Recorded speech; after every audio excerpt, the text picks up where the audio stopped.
고정하는 데 사용되는 주차용 미끄럼 방지 기구로 차량 석 대를 파손한 혐의를 받고 있습니다. 부처님 오신 날인 오늘 전국이 대체로 흐린 가운데 곳곳에 비가 내리겠습니다. 비는 수도권과 강원 충남권을 중심으로 내리겠고 예상 강수량은 5에서 20mm입니다. 전북과 전남 해안 제주 산지에는 약한 빗방울이 떨어지겠고 오후부터는 충북과 경상 내륙 지역에 5에서 20mm의 소나기가 오는 곳이 있겠습니다. 서울의 현지 기온은 19.6도입니다. 지금까지 성세정입니다. KBS.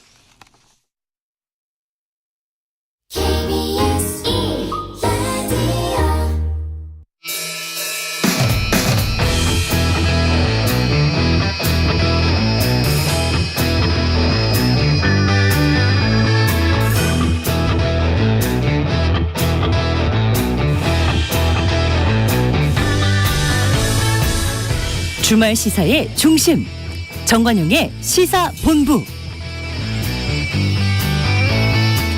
여러분 안녕하십니까, 정관용입니다. 오늘은 불기 2567년 부처님 오신 날이죠. 이 불교 신자가 아니더라도 자비라는 이 불교 용어는 들어보셨을 텐데요. 자비의 자는 사랑하는 마음을 가지고 중생에게 기쁨을 주는 것이고, 비는 불쌍히 여기는 마음을 가지고 중생의 고통을 없애주는 사랑, 이걸 말한다고 합니다. 요즘 뉴스를 보면 눈살집 풀어지게 하는 소식들 참 많아요. 이 사소한 시비 끝에 다른 사람을 해치는 그런 뉴스들, 또 집단 괴롭힘을 견디지 못한 학생이 극단적 선택을 하는 그런 안타까운 상황들, 지켜봅니다. 하지만요, 이 복잡한 도로에서 거동이 불편한 노인을 도운 학생들, 또 폐지를 수고하면서도 자신보다 어려운 이웃을 돕는 80대 어르신의 선행 소식, 이런 걸 전해 듣다 보면 아직도 세상이 참 따뜻하구나, 이런 걸 느낄 수 있는데요. 그렇습니다. 자비로운 마음이 온 세상에 가득하길 함께 바라봅니다. 정관용의 시사본부 토요일 순서 시작하죠. 먼저 도로공사 연결해서 고속도로 상황 전해드립니다. 김정희 캐스터. 부처님 오신 날 연휴 시작과 함께 촉촉한 봄비가 내리고 있습니다. 보통 비가 오면 고속도로의 정체가 심하지 않은 편인데 아무래도 3일간의 연휴 때문인지 오늘은 이동이 많이 버겁습니다. 1번 경부선 부산 쪽은 경기권인 신갈 일대, 그리고 충청권인 천안 주변을 포함해 무려 110km나 막히면서 명절을 방불케 하는 긴 정체가 이어지고 있고, 40번 평택 제천선에 진입해 충청 이남으로 향하시더라도 제천 방향 남항성에서 금원꽃 동네 사이로 34km나 힘겹습니다. 15번 서해안선 목포 방향은 경기권에 빠져나가기가 상당히 불편한데요. 매송 휴게소에서 서평택 사이로는 한 번에 31km 구간 속도 떨어진 뒤 이후 충청권에서는 송악과 서산 주변, 전북 지역에서는 군산 부근에서 10여 킬로미터씩 밀립니다. 강원권과 이어지는 60번 서울 양양선 양양 방향은 고속도로에 진입하자마자 속도 떨어집니다. 화도까지 15km 구간 정체인데 강원권에서의 이동은 이보다 더 어려워서 남춘천에서 춘천분기점, 홍천휴게소에서 서석터널 사이로 답답하고요. 50번 영동선 강릉 쪽은 경기권 위주로 밀리는데 동수원에서 여주휴게소까지 1시간 50분 정도 필요합니다.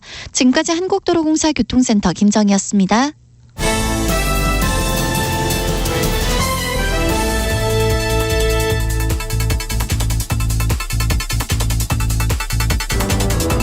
주간 뉴스 브리핑. 정치권 소식 종합 정리하는 토요일 주간 뉴스 브리핑, 중앙일보 이창훈 기자와 함께하죠. 이 기자 어서 오세요. 예, 안녕하세요. 더불어민주당의 그 전당대회 돈봉투 의혹 수사 중인 검찰이 민주당을 탈당한, 그래서 무소속이 된 이성만, 윤관석 두 의원에 대해서 구속영장을 청구했는데 검찰이 적용한 혐의가 뭡니까? 예, 서울중앙지검 반부패 수사 2부가 지난 24일 두 의원에 대해 정당법 위반 혐의로 구속영장을 청구했는데요. 윤 의원에 대해서는 2021년 4월 전당대회에서 송영길 전 대표 당선을 위해 민주당 현역 국회의원들에게 총 6천만 원을 살포한 데 관여한 혐의를 보고 있고, 또 이 과정에서 윤 의원은 각 지역 대의원을 상대로 투표할 후보자를 제시하는 이른바 오더를 내리거나 지지를 유지해달라고 하면서 의원들에게 300만 원씩 든 봉투 총 20개를 제공한 것으로 조사가 됐는데요. 검찰은 이 20개의 봉투가 모두 현역 의원들에게 실제 전달된 것으로 판단을 하고 있습니다. 또 이성만 의원에 대해서는 2021년 3월 송영길 전 대표 당선을 위해 경선 캠프 관계자들에게 지역본부장 제공용 현금 1,000만 원을 제공한 혐의, 또 윤관석 의원으로부터 송 대표 당선 오더를 받고 300만 원을 수수한 혐의도 적용이 돼 있습니다. 네, 현역 의원의 경우에는 국회에 체포동의안 투표를 거쳐야 하는데 언제쯤 본회의 투표가 이루어질까요? 예, 현역 의원은 회기 중 불체포 특권이 있어서 법원에 구속 전 피의자 신문을 하기 위해서는 국회 동의가 필요한데요. 우선 체포동의안 안건이 오는 30일 열리는 국회 본회의에 보고될 예정입니다. 그리고 24시간 이후 그리고 72시간 이내에 본회의를 열어 무기명 표결에 붙여야 하는데 당장에 72시간 이내에 본회의 예정이 없어서 이후 가장 빨리 열리는 본회의에서 표결이 될 것으로 보이는데요. 어제 여야가 6월 국회 일정을 합의했는데 6월 12일에 아마 투표가 이뤄질 것으로 보입니다. 예. 그리고 두 의원은 검찰의 구속영장 청구에 강하게 반발했는데요. 돈을 받지도 주지도 않았다는 입장을 계속 고수하고 있습니다. 윤 의원은 검찰의 무리한 영장 청구는 유일한 증거인 녹취록의 증거 능력이 부정되고 뚜렷한 물증을 발견하기 어렵게 되자 구속을 통해 망신을 주고 강압적으로 자백을 받아내겠다는 저희를 스스로 자인한 것이라며 정치 수사라고 강하게 비판했는데요. 또 이성만 의원도 검찰의 녹취록 짜깁기 의혹을 제기하며 검찰은 본인 의견과 다른 의견을 제시하면 구속을 통해 압박하고 겁박해서 진술을 받아내려고 하는 거 아니냐고 항의하는 기자회견을 열기도 했습니다. 네. 체포동의안 표결 이번에는 가결될까요? 부결될까요? 예, 과반 의석을 갖고 있는 민주당의 선택이 아마 투표 결과를 가릴 것 같은데요. 그렇죠. 당 지도부는 일단 의원들의 자율투표에 맡기는 방향으로 검토 중이라고 합니다. 특히 노웅래 의원과 이재명 대표 체포동의안 투표에 대해서도 당론을 정하지 않았지만 당시에는 정치 탄압이라는 이유로 좀 부결에 이제 힘이 쏠렸는데요. 예. 그러나 당내에서도 동봉투 사원은 정치 탄압과는 좀 성격이 다르다는 의견도 적지가 않아 좀 상황을 봐야 될 것 같습니다. 또 두 의원이 이미 민주당을 탈당해서 무소속인 점도 민주당 현역 의원들의 선택에 좀 부담을 덜어주는 요소인 것 같은데요. 민주당 홍익표 의원은 굳이 체포동의안에 방어막을 쳐야 할 이유가 없다고 생각한다며 가결의 무게도 실기도 했는데요. 특히 이제 국민의힘이 하영재 의원 체포동의안에 찬성하면서 가결시킨 전례도 있어서 그렇죠. 민주당이 이제 그 자당 출신 혹은 자당 의원들의 체포동의안에 3연속 반대하면 방탄 정당이라는 비판도 피하기 어려운 점도 부담인 상황이라서 가결의 무게가 좀 더 실리는 모양새입니다. 그렇군요. 이번 이 돈봉투 의혹 사건에서 돈 조달 혐의를 받고 있는 강래구 전 한국수자원공사 상임감사는 이제 기소가 됐죠. 예, 검찰은 어제 강 전 감사를 정당법, 정치자금법 위반 그리고 뇌물수수 혐의로 구속 기소했는데요. 검찰이 지난달 12일 이 사건 관련해서 처음 압수수색에 나서며 공개 수사로 전환한 지 약 한 달 반 만에 첫 기소입니다. 검찰은 강 전 상임감사가 송영길 전 대표 당선을 위해 9,400만 원의 불법 정치자금을 조달했다고 의심하고 있는데요. 현금이 50만 원씩 들어있는 봉투 28개 그리고 지역 상황 실장들을 위한 봉투 40개를 제공하도록 지시, 권유한 혐의를 받고 있고 또 윤관석 의원에게 국회의원들에게 제공하라며 6천만 원을 준 혐의도 있습니다. 또 이성만 의원에게서 받은 1,000만 원 그리고 사업가 김모 씨로부터 받은 5천만 원에 대해서도 별도 혐의로 기소가 됐는데요. 다만 돈봉투가 어느 의원들에게 전달됐는지는 아직 수사 중으로 강 전 상임감사의 공소장에서도 돈봉투를 전달한 혐의는 빠져 있는데요. 강 전 상임감사가 기소되고 또 윤관석, 이성만 의원의 구속영장이 청구되면서 이 수사는 송영길 정 대표 코앞까지 다가간 상황으로 보입니다. 그러네요. 자, 국회에서는 이른바 김남국 방지법이 처리됐죠? 어떤 내용입니까? 예, 국회의원을 포함한 고위 공직자에 대해 가상자산, 즉 코인 재산 신고를 의무화하는 이른바 김남국 방지법이 지난 25일 국회 본회의를 통과했는데요. 이날 통과한 공직자윤리법 개정안은 재석 의원 268명의 전원 찬성, 즉 만장일치로 통과됐는데요. 앞으로는 국회의원을 포함한 4급 이상 고위공직자는 가상재산도 재산신고를 해야만 합니다. 네. 그리고 이제 법안이 올해 12월 초에 시행될 예정이라서 지난 1월 1일 이후로 거래된 가상자산의 거래 내역이 신고 대상이 되는데요. 또 국회의원의 경우 이달 30일까지의 가상자산 보유 현황과 변동 내역을 다음 달 말까지 국회 윤리심사 자문위원회에 등록해야 된다는 내용이 개정안 부칙에도 담겼습니다.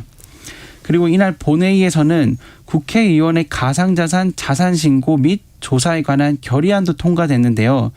현역 국회의원 전원이 임기 개시일부터 현재까지 취득해 보유하게 된 가상자산 보유 현황과 변동 내역을 공직자 재산 등록 담당 기관에 자진 신고하겠다는 내용이 담겼는데요. 예. 이를 바탕으로 국회 윤리심사 자문위원회는 이해 충돌 여부를 검토한 뒤에 오는 7월 31일까지 해당 의원과 소속 교섭단체 원내대표에게 보고를 하도록 되어 있습니다. 또 김 의원처럼 이해충돌 논란을 방지하고자 국회의원의 사적 이해관계 등록 대상에 가상자산도 포함하도록 한 국회법 개정안도 같이 통과됐습니다. 예. 자, 노란봉투법 지금 또 강하게 충돌하고 있죠, 여야가? 예, 그렇습니다. 국회 환경노동위원회가 지난 24일 전체 회의를 열어 이른바 노란봉투법으로 불리는 노동조합 및 노동관계 조정법 개정안의 본회의 직회부를 의결했는데요. 지난 2월 21일 민주당 주도로 환노위 전체 회의를 통과한 뒤 이제 해당 법안이 국회 법제사법위원회로 올라갔는데 2달 넘도록 처리가 되지 않자 민주당이 수적 우위로 법사위원회 심사를 마무리지 않고 본회의에 안건을 상정하는 직회부를 결정한 것인데요. 예. 국회법에 따르면 법사위가 특정 법안 심사를 60일 안에 마치지 않으면 법안을 소관하는 상임위원회 위원장이 간사와 협의해 본회의에 이를 부의할 수 있는데요. 야당은 반발하는 여당 의원의 퇴장 속에서 직회부 안건을 가결시켰습니다. 네, 일명 노란봉투법인데 어떤 내용을 두고 여야 또 재계와 노동계의 대립이 팽팽한 건지 내용을 좀 정리해 주시면. 예, 노란봉투법이라는 이름은 2014년 법원이 쌍용차 사태에 참여한 노동자들에게 47억 원의 손해배상을 판결하자 시민들이 성금을 모아서 노란색 봉투에 담아 전달한 데서 유래했는데요. 개정안은 하청, 특수고용직 노동자들이 원청과 직접 교섭하고 또 파업 등 쟁의행위에 대한 기업의 무분별한 손해배상 소송을 제한하는 내용이 핵심입니다. 네. 우선 노조법 2조에서 정의하는 용어 설명 중에 사용자의 범위가 대폭 확대되는데요. 사용자의 범주에 근로계약 체결의 당사자가 아니더라도 근로자의 근로 조건에 대해 실질적, 구체적으로 지배 결정할 수 있는 지위에 있는 자도 그 범위에 있어서는 사용자라고 본다는 내용이 추가되는데요. 이는 하도급 노동자에 대한 원청 기업의 책임이 강화되는 방향입니다. 또 노조법 3조는 애초 손해배상 청구 자체를 제한하거나 혹은 배상액을 감면하는 내용이 있었는데 상임위 논의 과정에서는 빠졌습니다. 어허. 다만 노조의 불법 행위에서 손해배상을 청구할 때 귀책 사유 등에 따라 개별 책임 범위를 정하라는 규정으로 대체됐는데요. 예. 이는 파업 노동자에 대한 기업의 무분별한 손해배상 청구를 제한할 수 있는 내용이 됩니다. 그래서 이를 두고 정부 여당과 경영계에서는 사용자의 개념이 무분별하게 확대돼 원하청 사이에 복잡한 법률 문제가 발생할 것이라고 우려하는데요. 반면 야당과 노동계는 대법원이 지난 2010년 원청이 하청 노동자의 실질적인 사용자라고 인정한 상황에서 국회가 입법 미비를 방치해서는 안 된다는 입장입니다. 네. 양국관리법, 간호법 다 대통령이 거부권 행사했는데 이번에 노란봉투법도 본회의 통과하면 거부권 행사할 것이다. 이런 관측이 나오고 있죠. 예, 우선 여당인 국민의힘이 거부권 행사를 건의하겠다는 입장인데요. 국민의힘 윤재욱 원내대표는 지난 25일 즉각 노란봉투법을 철회할 것을 강력히 촉구한다. 만약 노란봉투법이 본회의에서 통과된다면 당은 대통령께 제2요구권을 행사를 건의할 것이라고 했습니다. 대통령실도 법안의 내용과 절차에 대해 문제를 지적하며 거부권 행사에 대해 좀 시사를 했는데요. 입법부가 하는 일이 헌법과 법률의 틀을 벗어났거나 이해관계자들의 이해를 조정하지 못했거나 국민 경제에 심대한 영향을 미치거나 헌법에 반하거나 하는 것 등을 이유로 제대로 되지 못했거나 혹은 다수의 폭주가 있다면 그것을 견제하는 것은 행정부의 수장인 대통령이 해야 하는 직무라고 강조했습니다. 네. 자, 국가보훈처가 국가보훈부로 승격이 됐죠. 그러면서 초대 장관 후보 박민식 후보자 인사청문회가 열렸죠. 예, 국회 정무위원회는 지난 25일 전체회의에서 박민식 국가보훈부 장관 후보자에 대한 인사청문 경과보고서를 채택했는데요. 지난 22일 열린 인사청문회에서 박민식 후보자의 국회의원 시절 변호사 겸직 그리고 전관 예우 또 이승만 전 대통령 기념관 건립 계획 등이 논란이 됐지만 일단 여야 합의로 인사청문 경과보고서는 채택이 됐습니다. 다만 야당은 부적격 의견이라고 보고서에 변기했는데요. 국회 정무위는 종합의견에서 국회 보훈처장, 국회의원 등 공직 재임 시에 습득한 폭넓은 이해와 전문성을 갖추고 있다라면서도 박 후보자가 내년 총선 출마 여부에 대해 모호한 입장을 고수한 것에 대해서는 업무의 안정적, 지속적 추진을 기대하기 어렵다고 함께 지적했습니다. 예.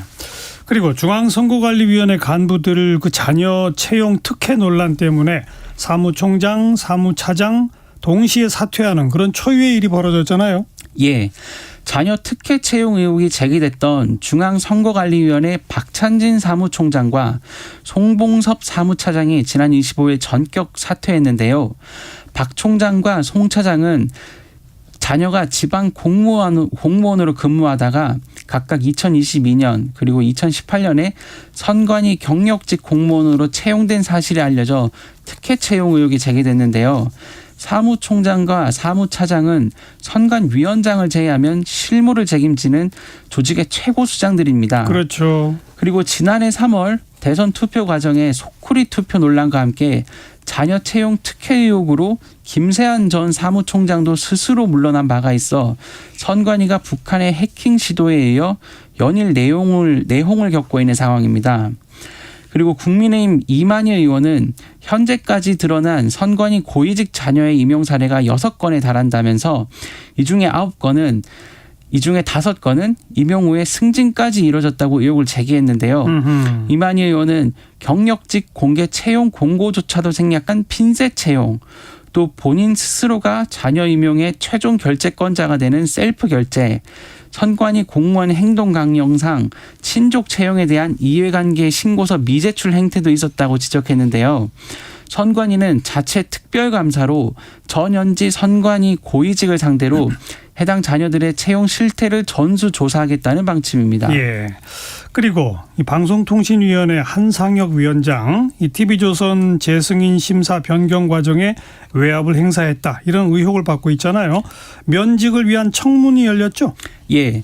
지난 23일 인사혁신처가 정부 서울청사에서 한 위원장에 대한 청문을 진행하고 면직과 관련한 한 위원장 측에 소명을 들었는데요. 정부는 한 위원장이 위계 공무집행 방해, 직권남용 권리 행사 방해, 허위 공문서 작성 혐의로 불구속 기소된 것을 방송통신위원회 설치 및 운영에 관한 법률에 따라 면직할 수 있는 사유라 보고 면직 절차를 진행했는데요. 한 위원장은 면직 청문에 대해 절차적 위법성을 피하기 위한 요식행위, 면직 처분에 이를 명백한 위법 사실이 없음에도 불구하고 전 정권에서 임명된 기관장이라는 이유로 보장된 임기를 박탈하려고 한다며 반박했는데요. 윤석열 대통령은 인사혁신처가 청문조서를 보내면 해당 내용을 근거로 제거할 방침이라고 합니다. 예. 마지막으로 이 후쿠시마 원전 오염수 방류 과정을 점검한 정부 시찰단이 귀국했어요. 어떤 성과가 있었을까요? 예. 정부 시찰단이 어제 5박 6일간의 시찰 일정을 마무리하고 귀국했는데요. 특히 시찰단은 지난 23일, 24일 이틀에 걸쳐 오염수 방류 시설을 직접 점검했는데요. 시찰당장인 유국희 원자력 안전위원장은 2021년 8월부터 한국 원자력 안전기술원 전문가들이 검토해온 내용을 바탕으로 현장에서 확인해야 할 것들을 하나하나 확인했다라며 현장에서 다핵종 제거 설비가 방사선 물질에서 핵종을 충분히 제거하는지, 또 처리 후 오염수 측정 확인 시설인 K4탱크가 대표성을 가질 수 있는지, 또 이송 설비에는 방사선 감지기와 이상 발생 시 차단 밸브 등이 잘 설치됐는지를 살펴봤다고 설명했습니다. 예. 다만 오염수 안정성 여부에 대해서는 기능과 역할에 대한 여러 가지 추가 분석 작업이 필요하다라며 결론을 내리진 않았는데요. 또 관건이 됐던 오염수 치료 채취를 하지 못한 것에 대해서는 국제원자력기구가 채취한 1에서 3차 시료를 모두 확보해 분석 중이라고 설명했습니다. 그리고 정부 차원의 안정성 평가 발표 일정에 대해서는 구체적인 일정이 확정되지는 않았다고 합니다. 네, 이 후쿠시마 오염수 관련해서 여야 입장 잠시 후에 한번 차례로 들어보겠고요. 여기까지 하죠. 중앙일보 이차원 기자 수고하셨어요. 예, 감사합니다. 정관용의 시사본부 듣고 계십니다. 12시 30분이네요. 기상청 교통정보센터 차례로 연결해 봅니다. 먼저 기상청의 최영우 씨. 네, 날씨 정보입니다. 오늘은 현재 비가 오고 있는 중부지방 위주로 비가 계속될 전망인데요. 전라 서해안과 제주는 오후까지 곳에 따라 비 예보가 들어있긴 하고요. 또 오후부터 저녁까지 경상권 내륙은 소나기 예보 있습니다. 비 오는 지역을 중심으로 오늘 낮 기온이 좀 떨어집니다. 그 밖의 지역은 덥겠습니다. 오늘 서울은 22도까지 오르는데 그치겠고 세종은 25도, 광주 대구 27, 강릉 28도 등으로 전국이 21도에서 28도 분포고요. 내일은 전국적으로 비가 옵니다. 내일 새벽에 경기 북부와 강원 영서 북부, 제주에 비가 오겠고 오전에는 그 밖의 중부지방, 내일 오후에는 남부지방으로 확대됩니다. 대체 공휴일인 모레 월요일에도 전국에 비가 이어지는데 중부지방의 경우는 월요일 낮부터 차츰 그치겠고요. 남부지방은 화요일까지도 좀 더 길게 이어집니다. 예상 강우량 서해 5도와 중부지방, 강원 동해안을 빼고 중부지방과 남부와 제주 쪽으로 지금 30에서 80mm, 많은 곳은 충청과 경북 일부, 전북으로 100mm 이상 많은 비가 예보돼 있습니다. 강원 동해안과 울릉도 독도로는 20에서 60mm의 비 예보고요. 이렇게 오늘보단 내일 그리고 모레 글피까지 이어지는 비의 양이 많기 때문에 가급적 외출하실 때 꼭 우산을 챙기셔야 되겠고요. 미세먼지 농도는 무난합니다. 다만 내일도 새벽부터 아침 사이에 짙은 안개 주의를 하셔야 되겠습니다. 현재 서울 기온은 19.6도, 지금까지 서울에 3mm의 비가 왔습니다. 날씨 정보 전해드렸고요. 계속해서 이 시각 교통 상황은 KBS 교통정보센터 김한나 씨가 정리해드립니다. 네, 시각 교통정보입니다. 현재 고속도로는 요금소를 중심으로 남양주에서 양양까지 가는데 4시간가량 소요되겠고요. 서울에서 강릉까지는 5시간 10분, 대구까지는 6시간, 부산까지는 7시간 정도 생각하셔야겠습니다. 거기에 현재 고속도로에서만 난 사고만 12건입니다. 더욱 주의해서 운행하셔야겠습니다. 먼저 경부고속도로 부산 쪽으로는 총 100km가 넘게 밀리는 가운데 특히 기흥동탄에서 안성 휴게소까지 23km 극심한 정체고요. 이후로도 입장에서 천안분기점까지 19km, 천안 휴게소에서 청주 부근 22km 정체입니다. 서울 양양고속도로 양양 쪽으로는 강일에서 화도 부근과 남춘천에서 춘천분기점 부근, 그리고 동홍천에서 내촌까지 각각 10km 이상씩 밀리고 있고요. 제2경인고속도로 성남 쪽으로는 광명터널 1차로에서 사고를 처리하고 있어서 안현분기점부터 4km 사고 여파를 받고 있습니다. 또 서해안고속도로 목포 쪽으로는 비봉에서 서평택 나들목 구간에서만 29km 극심한 정체입니다. 목적지까지 안전운전하시기 바랍니다. KBS 교통정보센터에서 김한나였습니다.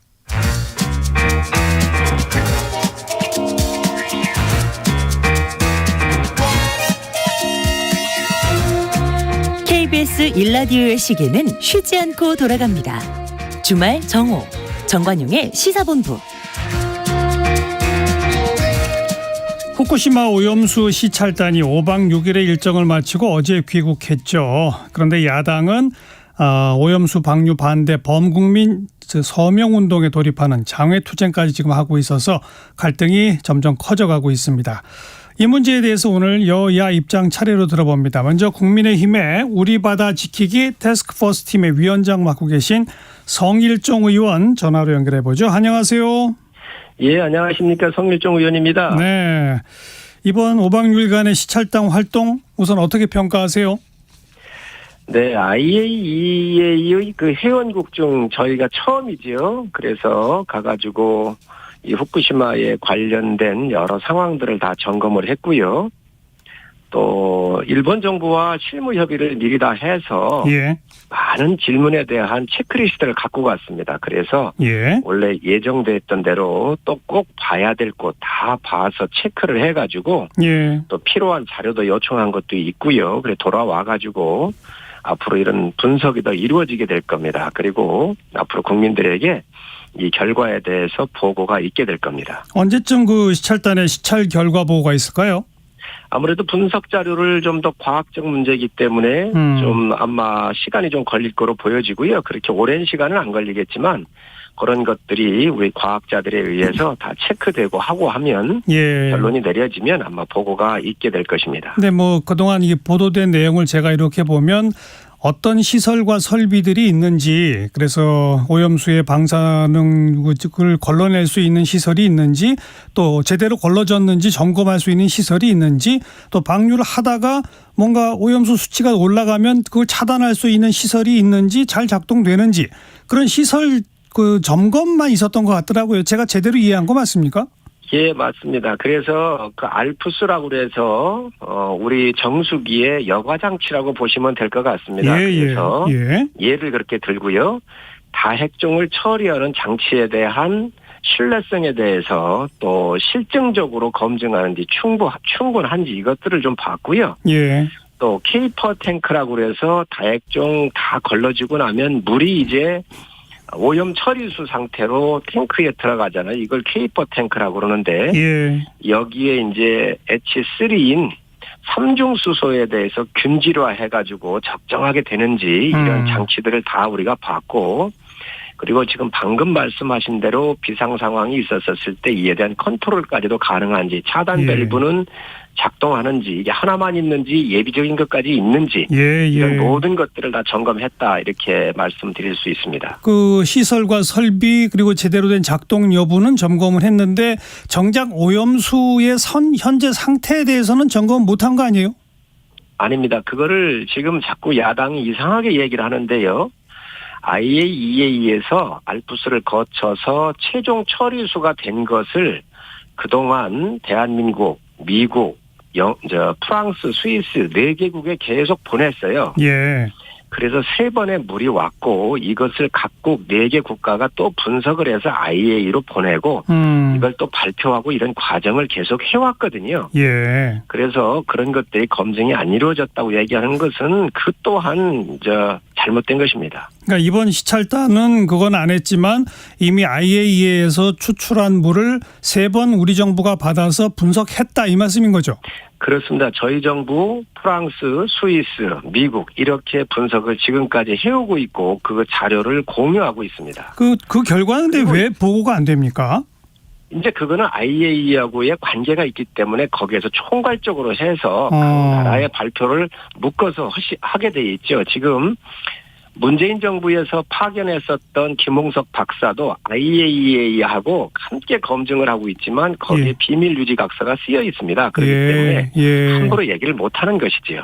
IAEA가 그 오염수의 수질까지를 최종 판단한 최종 보고서를 언제쯤 낸답니까? 그거는 아직 확정은 안 됐지만 아마 지금 나오는 뉴스로 이렇게 봤을 때 아마 그 부분도 저희 시찰단이 보고를 드릴지 모르겠는데요. 예. 아마 멀지는 않을 것 같은데 뉴스상으로 보면은 6월, 7월 정도 되지 않을까 이렇게 뉴스를 통해서 저희도 알고 있습니다. 예.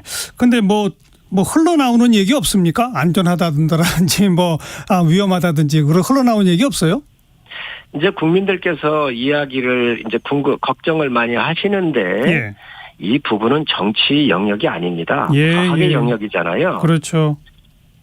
이 괴담과 광기를 이기는 특효약은 과학입니다. 그렇죠. 그렇기 때문에 지금 한 나라만 검증에 참여하는 게 아니고 11개 국가가, 중국을 포함해서 11개 국가가 다 하고 있잖아요. 이 과학적 데이터를 가지고 하는 거기 때문에 앨리슨 교수 같은 분이 오셔서 말씀하셨던 걸 보면 과학적으로 또 우리나라 과학자들이 다 얘기하는 거 보면 그 안전도가 확보가 안 되고는 내보낼 수가 없는 것이지요. 네. 그러니까 우리 성일정 의원도 IAEA가 여러 나라에게 시료를 채취해서 보내고 분석 결과를 받고 지금 이제 최종 보고서를 만들고 있는 과정이다라고 설명하신 것처럼 아직 최종 결과 보고서는 나오지 않았기 때문에 그 오염수가 정말 바다에 방류해도 되는지 안 되는지 아직 확고한 판단은 못 내리고 계신 거죠? 지금 현재까지 나온 결과들로 봐서는 문제가 없어 보입니다. 중간 보고서는 여러 차례 냈습니다. 그 중간 보고서는 저도 쭉 팔로우를 해봤습니다만 그것 역시 시설과 설비가 제대로 작동하는지까지만 언급한 게 중간 보고서더라고요. 그 과정을 통해서 물을 분석을 했으니까요. 그거에 대한 신뢰성이 있기 때문에 그래서 저희가 이야기하는 것도 국제법적으로나 기준치에 문제가 없다고 한다면 이 부분에 대해서 대한민국 정부도 막을 방법이 없다. 찬성할 수밖에 없다고 한 것이 그렇죠.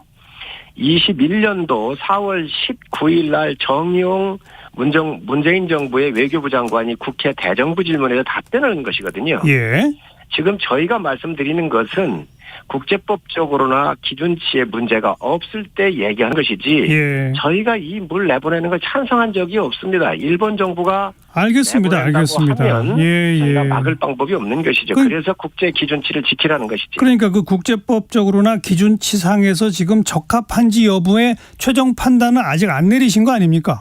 그렇습니다. 이제 그거는 이제 곧 나오겠지요. 그런데 대개 이 과학이라고 하는 것은 중간 결과가 여러 번 발표가 되면 최종 발표는 그에 준한다고 보는 것이 이런 프로세스상에 유추할 수 있는 겁니다. 그래서 근데 그렇다고 해서 확고한 과학의 힘을 믿어야 되는데 최종 결과 보고서도 나오기 이전 단계에 국민의힘의 우리 바다 지키기 태스크포스 팀에서 꼭 집어가지고 그 1리터 마셔도 된다고 주장한 어찌 보면 조금 굉장히 앞서 나간 발언을 한 그 교수를 떡 집어서 초청한 이유는 뭡니까? 저희가 초청한 게 아니고요. 한국원자력학회에서 초청을 해서 한국에 오신 거지요. 그래서 그 이야기를 하셨고 국민들께서 불안해하시기 때문에 세계적인 방사능의 최고의 권위자십니다. 그래서 저희한테도 오셔서 이런 말씀에 대해서 또 국민들이 기자들이 좀 충분히 물을 수 있는 기회를 저희가 장을 열었던 거고요. 앨리슨 교수의 말은 그만큼 과학적으로 완성도가 높고 자연계로 내보냈었을 때의 생태계에 큰 충격이 없을 거다. 안전하다. 이 말을 이야기한 겁니다. 그런데 원자력안전연구원장마저도 그 물 마셔서는 안 된다라고 하는데 너무 앞서 나간 발언한 분 아니에요? 그물은 마실 수가 없지요. 왜 그래요? 바닷물입니다. 바닷물입니다. 그래서 과학자의 말은 이 물이 그만큼 안전도를 얘기한 것이지요.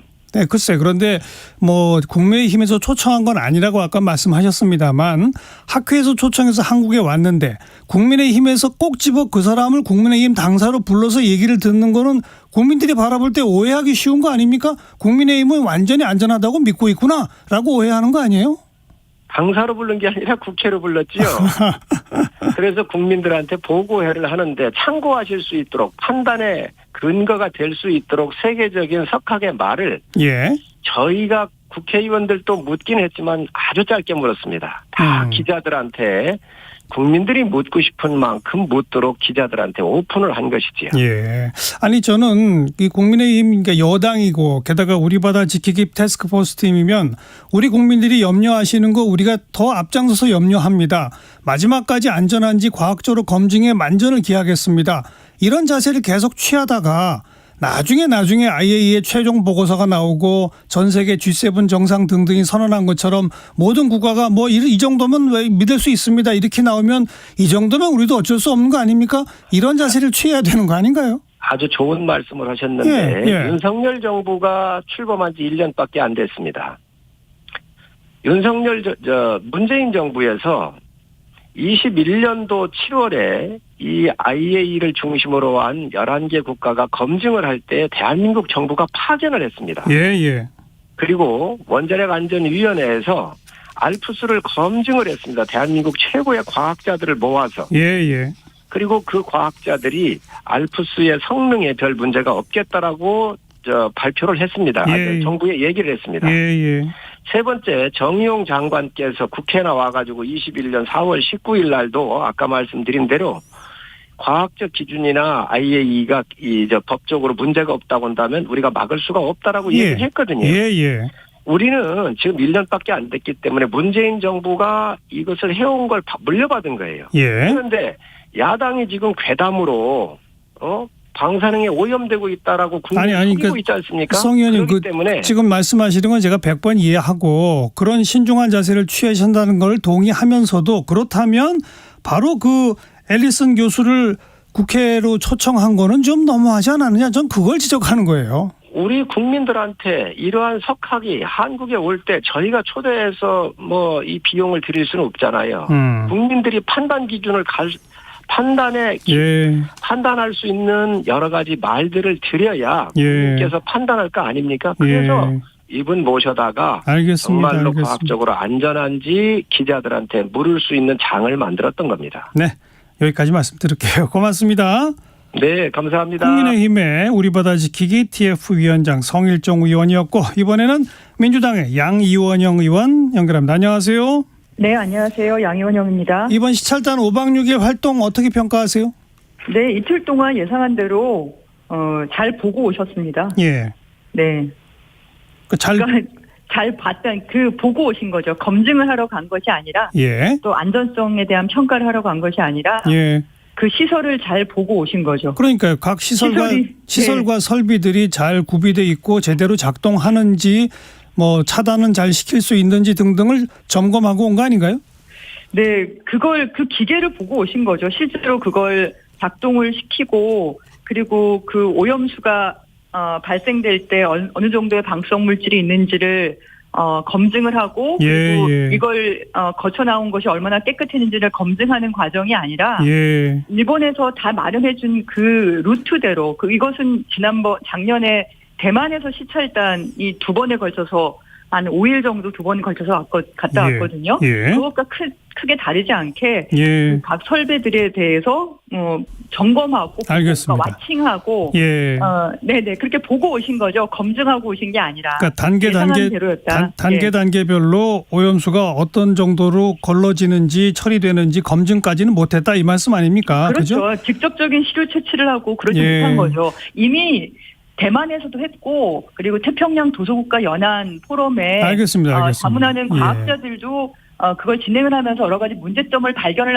해서 추가적인 질문을 했는데 그것조차도 못하고 온 거죠. 그런데 거듭 이런 그 오염수 시료 채취 문제를 지적하면 지금 정부 여당은 이렇게 답합니다. IAEA가 공식적으로 3차례나 다 시료를 채취해가지고 우리나라뿐 아니라 몇몇 나라에 이미 보냈고 그 결과를 다 분석하고 종합 정리하고 있다라고 대답하거든요. 우리 정부도 이미 시료를 확보하고 있다는 입장이고 이 점은 어떻게 보세요? 네, 그걸 왜 국회에 보고하지 않을까요? 그러니까 최종 지금 비밀 유지 조항이 있다는 거 아닙니까? 그러니까 그 내용에 대해서 제대로 하고 있는지를 검증할 의무가 저희 국회에 있는 겁니다. 지금 국민의힘과 윤석열 정부는 믿어달라고만 계속 얘기를 하세요. IAEA도 마찬가지거든요. 그냥 믿어달라고 얘기를 하는 겁니다. 우리는 믿고 싶은데 믿으려면은 거기에 대한 객관적이고 과학적인 근거를 제시를 해야지 저희가 믿을 수 있는 거겠죠.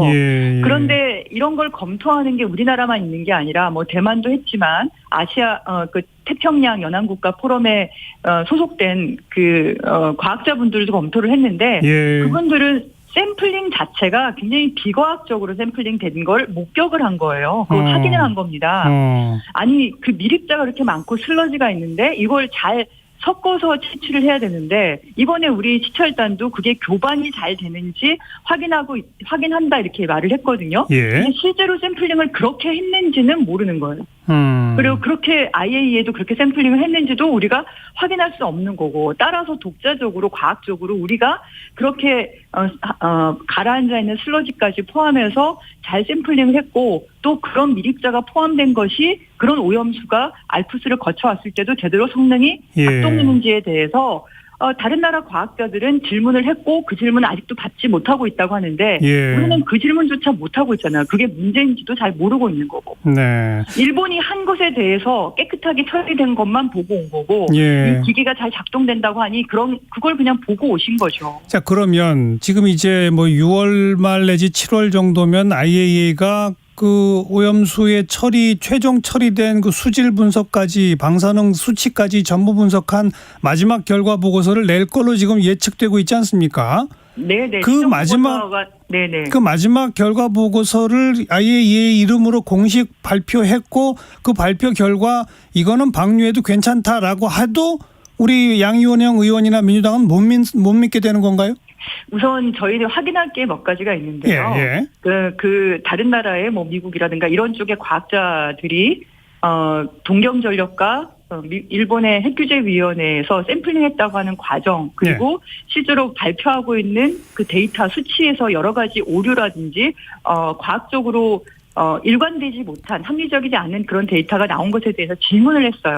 예. 근데 그걸 IAEA도 그 문제점을 확인을 했는지 알 필요가 있는 거고요. 그래서 샘플링 과정도 그렇게 과학적이고 합리적으로 됐는지를 우리가 확인할 필요가 있는 겁니다. 그 샘플링 자체가 제대로 안 됐다면 그 결과도 믿기가 어려운 거죠. 그리고 저희가 이제 그 국제회의를 했을 때 여러 전문가들이 제기하고 있는 것 중에 하나가 IAEA와 일본 정부와 계약한 내용 한해서만 점검을 한다는 겁니다.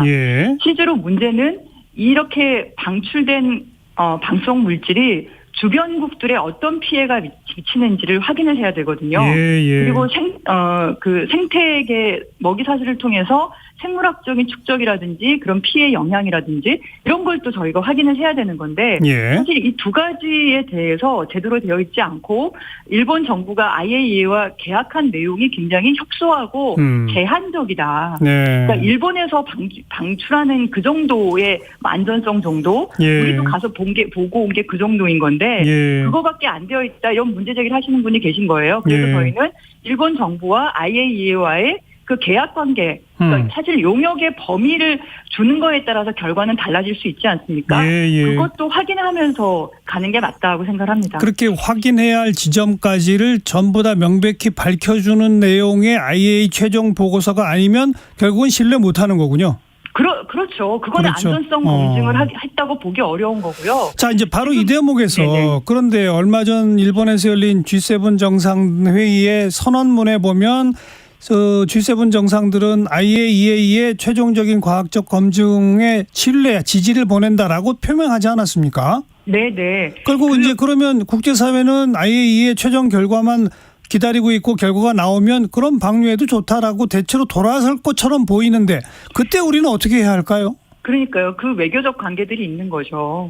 지금 이건 철저하게 과학적으로 또는 국민의 안전을 최우선으로 두고 그리고 바다의 환경을 지키는 입장이 아니라 나라와 나라 사이에 여러 가지 복잡한 외교 관계가 얽혀있는 상태로 가고 있는 걸로 보여져서 우려스럽습니다. 이럴 경우에 결국은 누가 이 일을 해야 되겠습니까? 가장 최인적 국가고 가장 큰 피해를 입을 수밖에 없는 우리나라 정부가 제대로 역할을 해야 되는 거거든요. 알겠습니다. 바로 옆에 있는 대한민국 정부가 국민의 안전을 책임지기 위해서 역할을 하지 않는데 멀리 떨어져 있는 다른 나라에서 어떤 역할을 기대할 수가 있겠습니까? 그러니까 IAEA 최종 결과 보고서 나오고 국제사회가 다 이렇게 그냥 용인해 주는 쪽으로 가기 이전에 우리가 더 적극적으로 문제 제기해야 한다. 이 목소리군요. 우리나라 일이거든요. 우리나라 국민에 대한 일이고 우리나라 바다에 대한 일이기 때문에 우리나라 정치인들이 우리나라 정부가 거기에 책임을 지고 마지막까지 역할을 하시는 게 맞죠. 이걸 다른 나라에 맡겨두니까 그거는 대한민국의 안전 주권을. 근데 또 일각에서는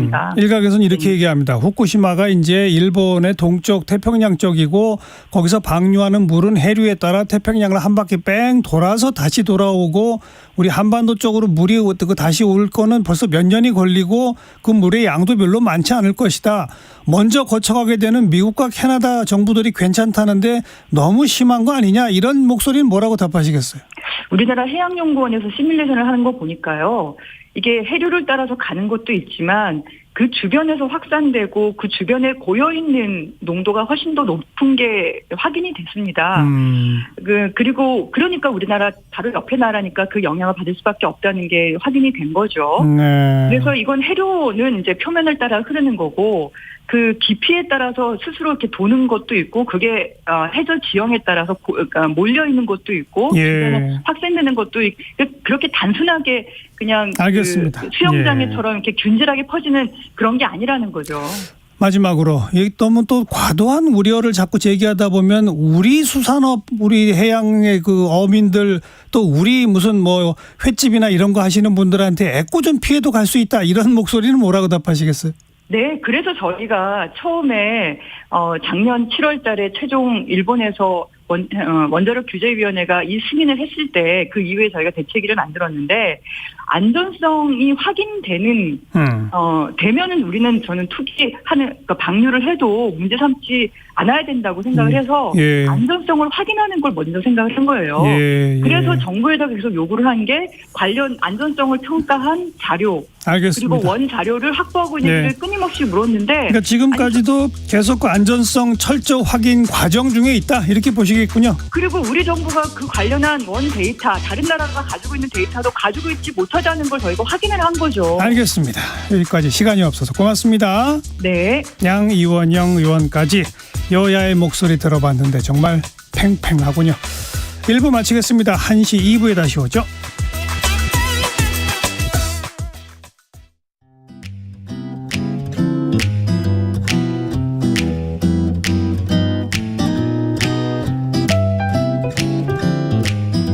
안녕하세요. 바른말 고운말입니다. 부엌에서 음식을 만들 때 가스불을 사용하는 가정이 많지요. 그런데 가스가 새어나오는 것을 모르고 그대로 불을 켜면 위험한 상황이 생길 수 있으니까 만약의 경우를 위해서 가스를 사용하기 전에는 창문을 잠시 열고 통풍을 하는 것이 위험을 예방하는 좋은 습관이라고 합니다.